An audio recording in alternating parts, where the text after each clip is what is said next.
On July 9, 2026, Australia and India finally completed the administrative arrangement required to begin long-term Australian uranium exports to India. Australia's uranium deal with India is not an ordinary energy agreement. It is a dangerous political exception that weakens the global nuclear non-proliferation regime. Nearly 12 years after Australia and India signed their civil nuclear cooperation agreement in September 2014, Canberra has moved to export uranium to New Delhi. The original deal was signed by Tony Abbott and Narendra Modi in 2014. From the beginning, the danger was obvious. Australian uranium may enter India's civilian sector, but it can indirectly help expand India's nuclear weapons program. That danger has never been resolved. Australia's parliamentary committee urged restraint. It argued that India should first sign the Comprehensive Nuclear Test Ban Treaty and credibly separate its civilian and military nuclear facilities.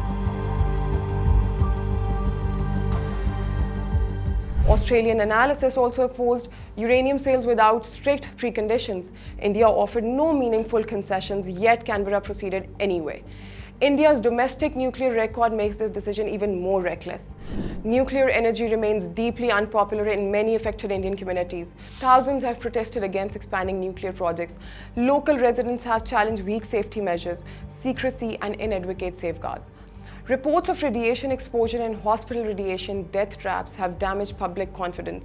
India's Auditor General had identified serious regulatory, security, and administrative failure years earlier.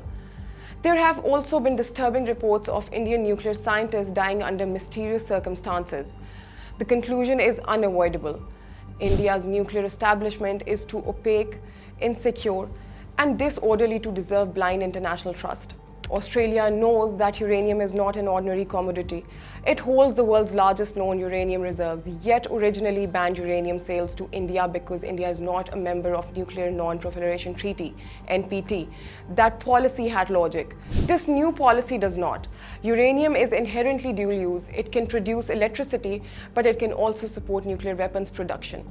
Whereas Australia is also bound by the Treaty of Rarotonga, which created a nuclear weapon-free zone in the South Pacific. Pacific states have a legal process to challenge treaty violations. If Canberra supplies yellow cake to India without full scope safeguards, treaty members could lodge a case against Australia and potentially take the dispute to the International Court of Justice. Then there is the NPT problem. Article 3 requires safeguard through the International Atomic Energy Agency. The 1995 NPT Review and Extension Conference reinforced full scope safeguards as a condition of nuclear supply. India does not place its entire nuclear program under such safeguards.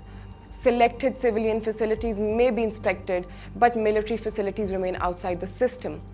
The deal also contradicts Australia's own uranium export policy, which requires assurances that Australian obligated nuclear material will not be diverted toward explosive, military, or other non-peaceful purposes.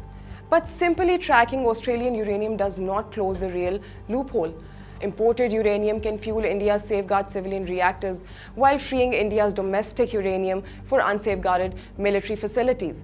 Canberra may claim that Australian uranium will not directly enter a nuclear weapon, but the deal can release other uranium for weapon production.